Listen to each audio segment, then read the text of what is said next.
Olá, eu sou Érica, professora e jornalista, e hoje eu vou falar sobre uma coleção de livros do Laurentino Gomes, cujos títulos remetem a datas importantes para a história brasileira.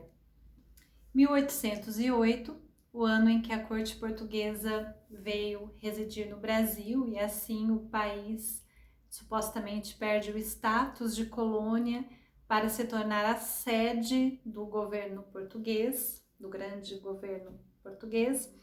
1822, a data em que Dom Pedro I proclama a independência do nosso país. Nós sabemos que a independência é um processo que se dá por diversos acontecimentos e que o ato às margens do Ipiranga é um ato que consolida simbolicamente, digamos assim, essa independência. E por fim, 1889, o ano de proclamação da República, que se a gente acompanha aqui a leitura com Laurentino, a nossa República foi proclamada numa espécie de golpe, sem participação popular, muito interessante ler a história. Mais recentemente, também o Laurentino lançou um livro sobre a escravidão, eu estou para adquirir e ler também. Sem dúvidas, conhecendo o trabalho dele, será um trabalho maravilhoso também, assim como os outros, contando um lado muito triste da nossa história, né? A escravidão, algo que jamais deveria ter acontecido. E eu vou falar um pouquinho desses livros que estão em mãos. Aliás, foi um presente meu para o marido. Um presente muito esperto da minha parte, porque assim eu pude lê-los também. E o que eu gostaria de compartilhar hoje, sempre com o intuito de instigá-los a ler os livros, mas eu gostaria hoje de compartilhar um pouco de como eu delineei na minha cabeça os personagens centrais dos dois primeiros livros, que são Dom Pedro I e Dom Pedro II. O primeiro livro, que trata da vinda da corte portuguesa para o Brasil, acaba tratando bastante da história de Dom Pedro I. E eu vivi então uma relação de amor e ódio com esse nosso, digamos assim, imperador tão famoso que tivemos aqui no nosso país. Dom Pedro I me deixou muito irritada, em parte, porque ele foi um marido muito mau, né? Um marido muito mau para a princesa Leopoldina. Se nós resgatarmos toda essa história, veremos que a princesa Leopoldina sofreu muito nas mãos de Dom Pedro I. A gente sabe que naqueles tempos era super comum que os monarcas tivessem amantes, mas além disso, né, embora as esposas até aceitassem de uma maneira natural a presença da amante, mas além disso ocorriam algumas humilhações em relação à esposa oficial, e eu acho isso muito ruim, né? Muito ruim.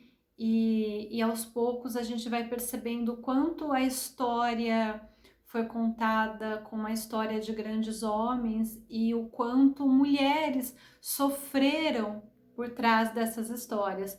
É por isso que recentemente eu até publiquei um vídeo falando sobre meus livros preferidos e trazendo algumas biografias femininas, porque é muito importante que a gente resgate também a história dessas mulheres, da princesa Leopoldina, da princesa Isabel, no caso da história da monarquia brasileira, mas o que aconteceu de fato foi que a história oficial registrou esses períodos brasileiros em torno dessas grandes personalidades masculinas. Então, como eu disse, Dom Pedro I é um personagem que ele causa assim esse amor e ódio.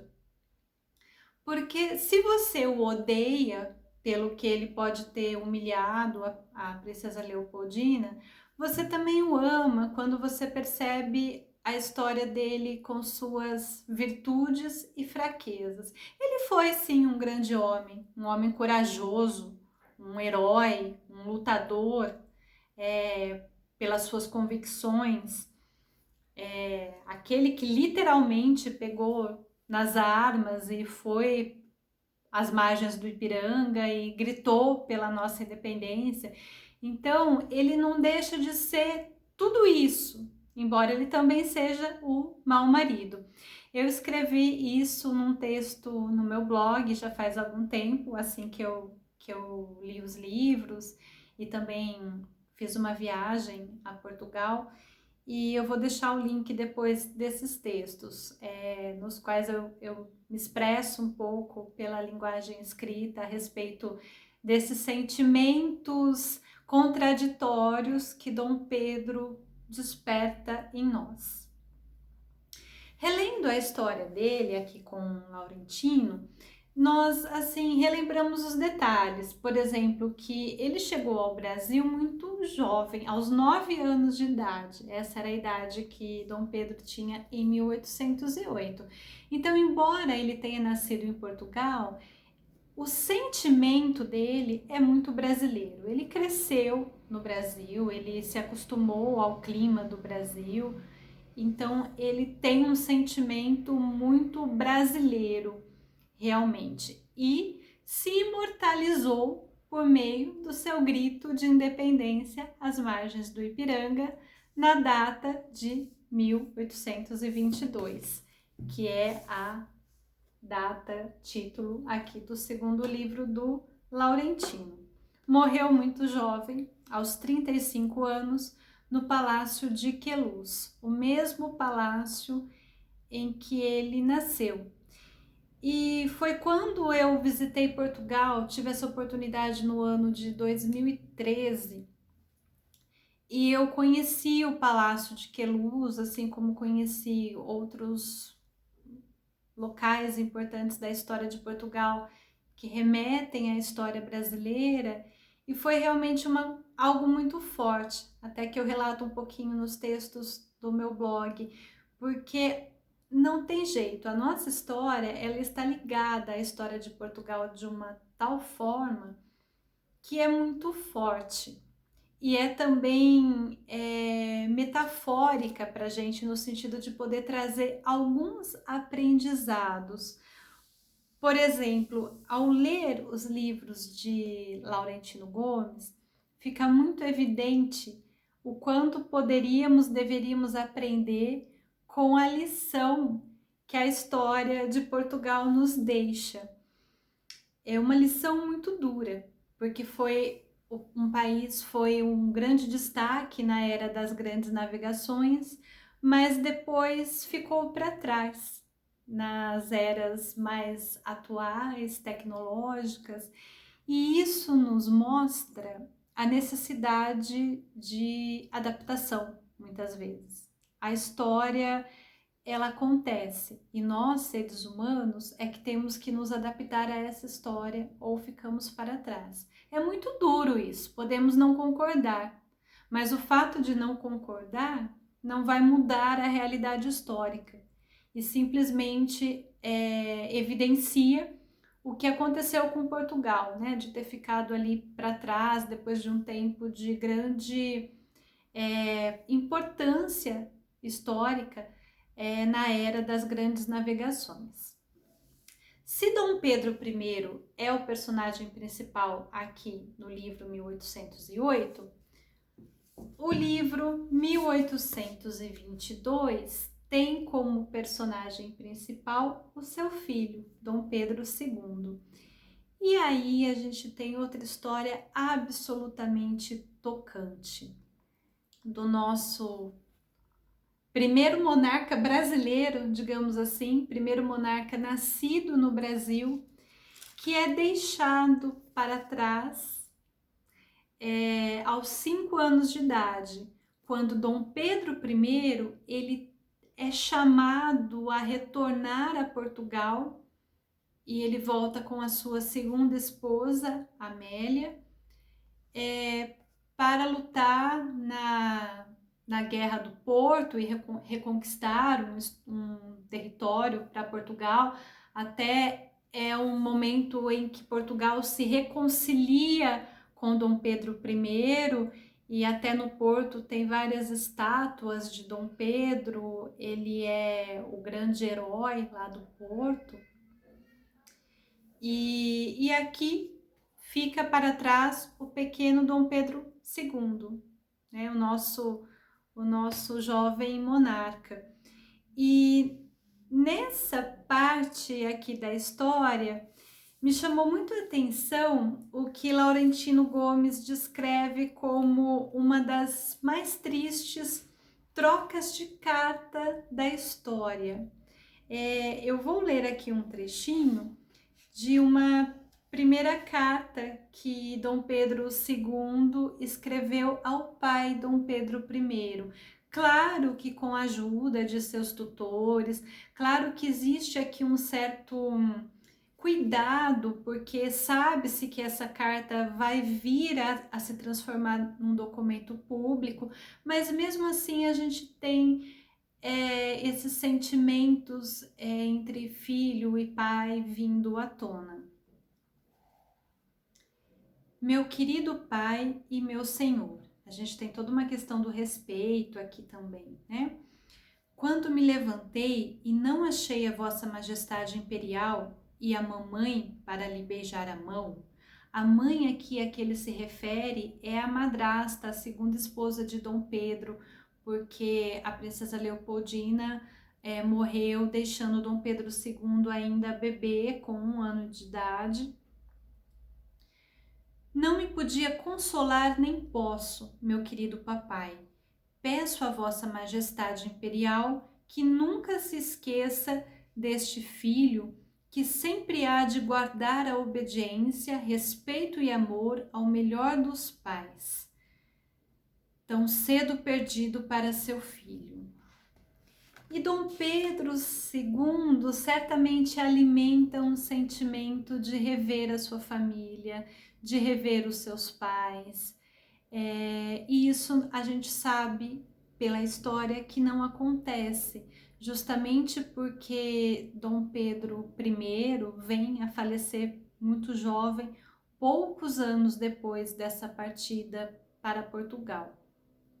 Então, a gente tem um jovem príncipezinho aqui, nosso imperador Dom Pedro II, que cresce muito triste e ao mesmo tempo na sua solidão ele encontra nos estudos, nos livros, a maneira de ressignificar mesmo a sua vida e viver por amor ao seu país. É uma linda história, gente. É claro que todos esses personagens têm seus defeitos como seres humanos, que Dom Pedro II, não estou aqui afirmando que ele foi nenhum santo, mas houve um amor muito genuíno pela pátria brasileira.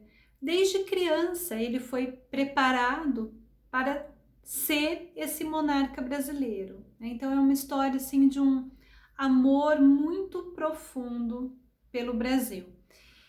E simplificando aqui um pouco a história, ele deixa o nosso país justamente no período, no ano de 1889, que é quando começa a história da República em nosso país, que Laurentino Gomes muito bem relata aqui nesses livros, né, neste último livro, que na verdade ocorre como um golpe naquele momento.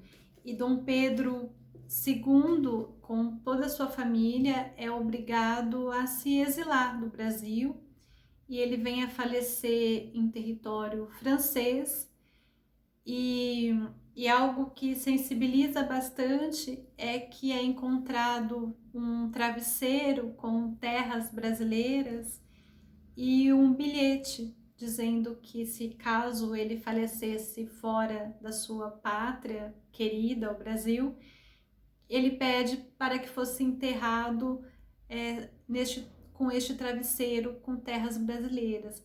Então a gente sabe que ele morre tendo alimentado esse sonho de ainda retornar para o seu país, para o país que ele considera realmente a sua pátria, onde ele nasceu, viveu, que é o Brasil. Então, é bastante interessante, eu acho que são as nossas raízes, as nossas origens, conhecer todos esses relatos que o Laurentino Gomes também faz nesses 3 livros. Como eu disse, mais recentemente nós temos também um livro sobre a história da escravidão, e fica então como dica de leitura, porque eu acho que é algo, eu diria que todo mundo, todo brasileiro deveria ler essas obras. É complicado a gente dizer tem que ler, imperdível, porque eu acho que cada um tem as suas leituras imperdíveis. O nosso tempo é limitado. Eu mesma não, com certeza não conseguirei ler tudo na vida que eu gostaria. Mas eu acho que estes livros, para quem é brasileiro, para quem tem alguma relação com a história do Brasil, que merecem ser lidos. E a linguagem do Laurentino é uma linguagem muito agradável, não é uma leitura maçante, é uma leitura que nos deixa envolvidos. Mesmo assim, mais recentemente também, o autor publicou uma versão para jovens, uma versão ilustrada, com ilustrações de Rita Brumberg-Brugger, não sei se eu pronunciei corretamente o nome dela. É uma versão ilustrada e reduzida, né, editada, uma versão menor aqui do 1808, para jovens, adolescentes, mas cá entre nós, eu vou dar a minha opinião aqui. Eu até acho interessante, né, para despertar o amor pela leitura, mas o jovem que ler este livro, com certeza vai querer ler a versão original. Eu acho que um jovem que está preparado para encarar a leitura sobre a história brasileira, ele rapidamente vai também se envolver aqui com a linguagem do Laurentino. Tem algumas fotos também, né, quadros, por exemplo, esse aqui é do Dom João, que é o rei de Portugal, né, que chega com a corte portuguesa em 1808. Em alguns trabalhos também eu retomei a importância da relação dessa história com a história da imprensa no Brasil. Até 1808, nós não tínhamos uma imprensa. Então, a história brasileira era apenas a história de uma colônia que deveria servir a Portugal, que não tinha um status de país próprio.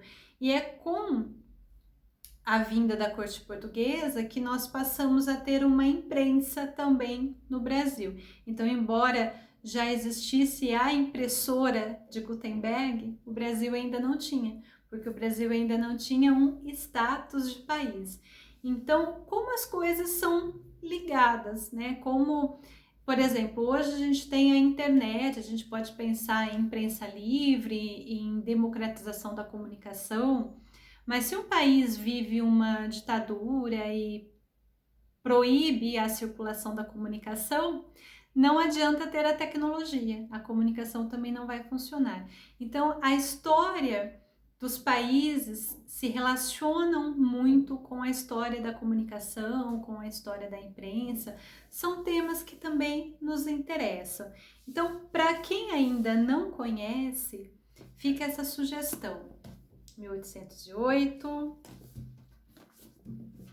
1822, 1889 e mais recentemente também um livro sobre a história da escravidão no Brasil, que segundo o próprio Laurentino vem preencher essa lacuna também de fazer esse importante registro. Eu agradeço a atenção e até o próximo vídeo. Obrigada!